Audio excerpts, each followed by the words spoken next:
Hello everyone, আসসালামু আলাইকুম। সবার কি অবস্থা, কেমন আছেন? আই হোপ সবাই অনেক বেশি ভালো আছেন। আলহামদুলিল্লাহ, আল্লাহর অশেষ রহমতে আমরা কিন্তু অনেক ভালো আছি। এই তো নতুন আরেকটা দিনে নতুন আরেকটা ভিডিও নিয়ে চলে আসলাম। আই হোপ আজকের ভিডিওটা আপনাদের কাছে অনেক বেশি ভালো লাগবে। ভিডিওটা অনেক দিনের আগে সাদের একটু ভিডিও দিয়ে শুরু করলাম, যেহেতু তেমন কোনো ভিডিওই মোবাইলের গ্যালারিতে ছিল না। তো ভাবলাম যে যেহেতু আমি এখন ভাবতেছি যে প্রতিদিনই ভিডিও দিব, তো যেই ভাবি হোক না কেন ছোট ছোট ক্লিপ নিয়ে ওগুলি হচ্ছে জোড়াতালি দিয়ে আপনাদের মাঝে শেয়ার করব। তো বেশিরভাগই দেখা যায় যে রান্নার ভিডিওগুলো এখন আর তেমন নেওয়া হয় না, তো এই কারণে আর কি ভিডিও ক্লিপ নেওয়া হয় না বলেই আর কি আপনাদের মাঝে শেয়ার করা হয় না। তো আমি এই কালকে যে ভিডিওটা আর কি আপলোড দিছি ওইখানে আর কি আমি বলছিলাম যে আমার আর কি ওয়াচ টাইম আর কি কাটা হইতেছে, আমি জানি না কেন। তো আমার এক আপু, প্রিয় আপু আর কি কমেন্টে বললো যে হয়তো বা 1 বছরের চ্যানেলের বয়স যদি 1 বছরের বেশি হয়ে যায় তাহলে মনে হয় আর কি ওয়াচ টাইমটা কেটে নেয়। তো আমার অতটুকু আইডিয়া নেই, তো আপুর থেকে আর কি জানা। তাছাড়া আর কি আমারও মনে হইতেছে যেহেতু আমার চ্যানেলেরও বয়স 1 বছরের পার হয়ে গেছে এই ফেব্রুয়ারি মাসে। তো যাই হোক, কিছুই করতে পারিনি এখনো পর্যন্ত। তো এর মধ্যে যদি ওয়াচ টাইম কেটে নেয় তাহলে বলেন কেমন লাগে। তো যাই হোক, এর যদি কোনো সমাধান থাকে, কোনো আপু যদি জেনে থাকেন যে ওয়াচ টাইম কেটে নেয় বা এর কোনো সমাধান আছে কি না, তাহলে অবশ্যই কমেন্টের মাধ্যমে একটু জানাবেন। কারণ জানালে আর কি একটু উপকৃত হতাম, কারণ আপনারা তো জানেনই যে একটা ভিডিও তৈরি করতে একটু হলেও কষ্ট হয়। তো সবচেয়ে বড় কথা কি, আমাদের এখানে ধৈর্য নিয়ে কাজ করতে হবে। তো ওই ধৈর্য শক্তিটা হয়তো বা সবার মাঝে নেই বলেই আমরা কখনো ভিডিও দিই, আবার কখনো ভিডিও থেকে সরে যাই, কিন্তু একেবারে সরে যেতে পারি না, যেহেতু আমাদের এখানে একটা দুর্বলতা কাজ করে।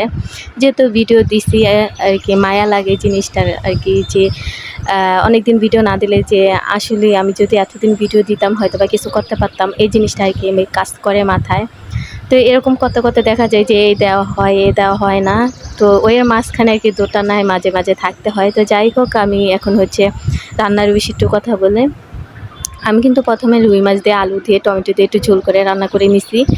আর অনেকে হয়তো বা ভাবতে পারেন যে আপু সবসময় দেখি রুই মাছটাই বেশি রান্না করে, যেহেতু আমি ছোটো মাছ কম খাই, মানে খাই না বললেই চলে। তো এই কারণে রুই মাছটা একটু খাওয়া হয় বেশি অন্য মাছের তুলনায়। তেলাপিয়া মাছও আমার অত বেশি ভালো লাগে না, মানে অন্য কোনো তেমন কোনো মাছই ভালো লাগে না। শুধু রুই মাছ বা চিংড়ি মাছ বলেন, ইলিশ মাছ বলেন, এই মাছগুলো একটু বেশি ভালো লাগে বা বেশি খাওয়া হয়। তারপরে হচ্ছে আমি এখানে শাক আর কি রান্না করে নিতেছিলাম। এই শাকটা আমার মানে মোটামুটি সবাই পছন্দ করে, এত একটা ফেভারিট শাক। এটা হচ্ছে ভুতরা শাক। এটা বিশেষ করে এই শাকটা কিন্তু আলু খেতে ভালো করে হয়। আর আলু খেতে কিন্তু এটা কিন্তু প্রাকৃতিকভাবেই হয়, এটাকে কিন্তু চাষ করা লাগে না। আর এখনও বর্তমানে আর কি এটা চাষাবাদ করে আর কি শহরে পাওয়া যায়, কিন্তু এটা চাষ করা হয়। তো ওইটার স্বাদ আর আমরা যেই আলু ক্ষেত থেকে আর কি যেটা তুলে আনতাম বা আলু খেতে যেটা পাওয়া যেত, ওটার স্বাদ কিন্তু একেবারেই মনে হয় আলাদা। মানে ভালো লাগে না, যে ওইটা হচ্ছে হাইব্রিড বা চাষ করা, ওইটার সাথে ওইটার সত্যি বলতে অনেক পার্থক্য আছে। তো যাই হোক, যেহেতু আলু ক্ষেতের শাকটা আর এখন পাই না, যেহেতু শহরে কিনে খেলে হাইব্রিডটাই খেতে হয় বা ওরকম পাওয়া যায় না। তো যাই হোক, এই শাকটা পেয়ে মানে এতটা আমি খুশি হয়েছি। তো 2 আঁটি আনছি, 2 আঁটি রান্না করছি। রান্না করার পরে দেখি অনেকগুলো হয়েছে, এক চাল নুন হয়েছে, কিন্তু রান্না করার পরে তো অল্প একটু হয়ে গেছে, কারণ এই শাকটা অনেকটা আর কি অল্প হয়ে যায় রান্না করার পরে। তো যাই হোক, শাক রান্নার পরে হচ্ছে আমি ওই একই কড়াইতেই হচ্ছে একটু টমেটোর ভর্তা করে নিতেছিলাম। দেখা যায় যে একটু একটু করে অনেক পদেরই রান্না করা হয়ে যায়। যেহেতু এখন আর রোজার মাস না, তো দেখা যায় যে দিনে একবার রান্না করলে হয়ে যায়, বা সকালে একটু রান্না করলে দুপুরে, রাতে আর দুপুরের জন্য একবারে রান্না করে নিই। তো যাই হোক, টমেটো ভর্তাটা কিন্তু প্রায় হয়ে গেছে। আমি কিন্তু কাঁচামরিচ বেশি করে কেটে পেঁয়াজ দিয়ে ভালো করে ভর্তাটা এভাবে করি। এভাবে ভর্তাগুলো কিন্তু মাশাআল্লাহ অনেক বেশি মজা হয়। আমি জানি না কেউ এভাবে ভর্তা খাইছেন কি না, কিন্তু এইভাবে আমি ভর্তা করি শর্টকাটে।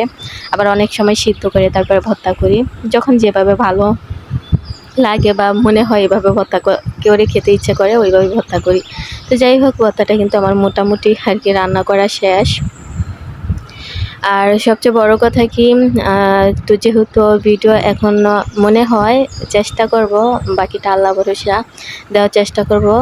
তো আপুদের কাছে এই রিকোয়েস্ট আমার যে যারাই ভিডিওটা আর কি টাচ করেন বা দেখেন, অবশ্যই ভিডিওটা মিনিমাম একটু ওয়াচ টাইম দিয়ে যাবেন, এটা আমি আপুদের থেকে আশা করি। তো যাই হোক, এত দুপুরের মধ্যে এত রান্না বান্না করার পরে দেখি আমার মেয়ে পুরো ঘর একেবারে আম দিয়ে ভরাট করে ফেলছে। প্রতিদিনই কিন্তু আমি আম ফালাই, তারপরও দেখি আবার সকালে দেখি ঘুম থেকে উঠে মানে যায় না, সকালে কিন্তু দেখবেন যে ছোটো ছোটো আমগুলো পড়ে থাকে, ওগুলো হচ্ছে টুকিয়ে তারপরে রান্না করবে, খেলবে, এরকম করে আমি প্রতিদিন আম ফালাই। তো ভাবলাম যে আপুদের মাঝে একটু শেয়ার করি, প্রতিদিন একদিনও মিস নাই।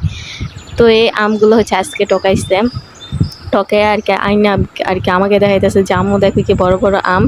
তো এগুলো হচ্ছে ফালিয়ে সব কিছু গুছিয়ে গাছিয়ে নেব। তো আমি কিন্তু আসলে ভিডিওর একেবারে শেষ পর্যায়ে চলে আসছি।